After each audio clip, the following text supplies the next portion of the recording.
माझं सोलापूर न्यूज मध्ये आपल्या सगळ्यांचं स्वागत. मी काय नुसतं पगारीचं मेळ घालायचं काम आहे काय इथं? किती भर नाही इथं? नाही मॅडम हे काय नाही. मला एक म्हणायचं आहे, ह्याच्यावर जर नाही विषय इथं हातात घेतला मॅडम तर नाही सुट्टी करणार. आम्ही उद्यापासून इथं रिझल्ट नाही दिसला तर आंदोलन करणार आहे. तुम्हाला असं सगळ्या गाड्या चालू पाहिजेत. आयुक्त साहेबांना मी आता बोललोय, आयुक्त साहेबांनी जर नाही कारवाई केली मी महापालिकेसमोर इथं बसून हे आंदोलन.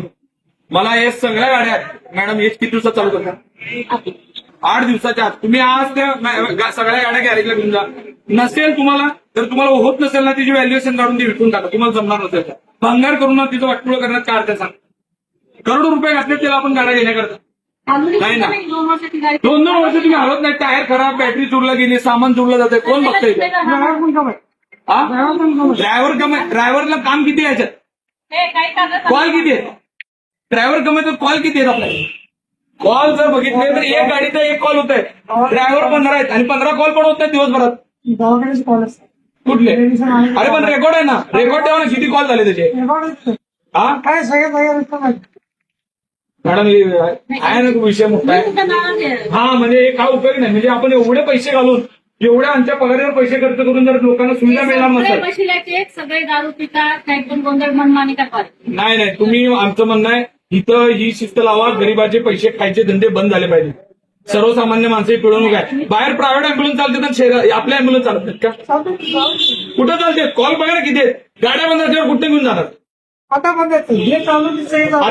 तुम्ही सांगाल ना आता ती मॅडम सांगते 5 वर झालं गाडी 4 वर झालं बंद आहे म्हणून. काम करून बंद पाहिजे. बरं आहे हल्ले तरी का काही उत्तर देऊ नका. नाही हे बरोबर नाही. हा विषय तुम्ही 2-4 दिवसात मॅडम स्ट्रीम लाईन लावा. केस करणार आहे. हा मला सगळ्या बॅटऱ्या असतील, साहित्य असेल, जे काही इथं चुरलं गेलंय गुन्हे दाखल झाले पाहिजे. सोलापूर महानगरपालिकेच्या ज्या काही रुग्णवाहिका आहेत तुम्ही बघितलं असेल की आत्ताच आपण व्हिजिट दिल्यानंतर एक गोष्ट लक्षात आली आहे की जागेवर 17 गाड्या असताना त्यातल्या 7 ते 8 गाड्या 100% बंद आहेत. त्या गाड्या खरेदी करताना 2022-24च्या दरम्यान 23ला काही गाड्या आल्यात तरी सुद्धा अशा पद्धतीच्या गाड्या बंद ठेवणं, त्याचे स्पेअर पार्ट जाणं ही खूप भयावह अशी परिस्थिती आहे. एकीकडे सिव्हिल हॉस्पिटलला मोठ्या प्रमाणामध्ये ग्रामीण भागातल्या रुग्णांचा मोठा लोड आहे. शहरी भागातल्या लोक तिथं रुग्णसेवेसाठी येत असतात आणि तिथं सुविधा देणार नाही. तिथं प्रायव्हेट अँब्युलन्स चालू आहेत. तुम्ही बघितलं असेल समोर आता मोठ्या प्रमाणामध्ये प्रायव्हेट अँब्युलन्स चालतात आणि महापालिकेच्या अँब्युलन्स बंद ठेवणं हे खऱ्या अर्थानं त्या प्रायव्हेट ह्यांना मदत घेऊन त्यांना लाभ देण्यासाठी या सगळ्या गोष्टी होत आहेत का काय? भ्रष्टाचाराचा हा दुसरा मार्ग काढलाय का काय अशी परिस्थिती आहे. मी आयुक्तांना विनंती करतो की विदिन 8 दिवसाच्या आत या सगळ्या अँब्युलन्स चालू झाल्या पाहिजेत. ज्या लोकांनी ह्याचे स्पेअर पार्ट चोरलेत, जे काही साहित्य चोरलं गेलंय त्या लोकांवर फौजदारी गुन्हे दाखल झाले पाहिजेत. आता मला वाटतं आरोग्य अधिकारी राखी माने साहेब सुद्धा इथे आले होते.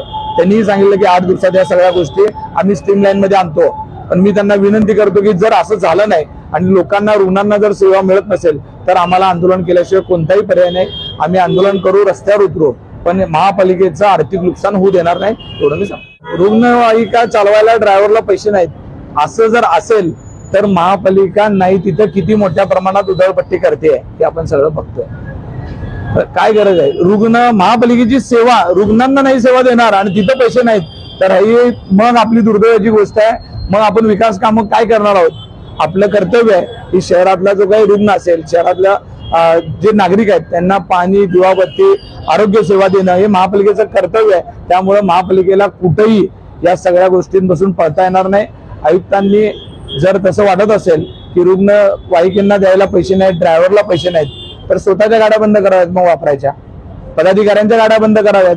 तिथं तुम्हाला एकाला 2-2 ड्रायव्हर आहेत आणि ते रुग्णवाहिला अँब्युलन्सला ड्रायव्हर नाहीत. दुर्दैवाची गोष्ट आहे. अशी जर गोष्ट तुम्ही सांगितलेली खरी असेल तर यापेक्षा वाईट गोष्ट महापालिका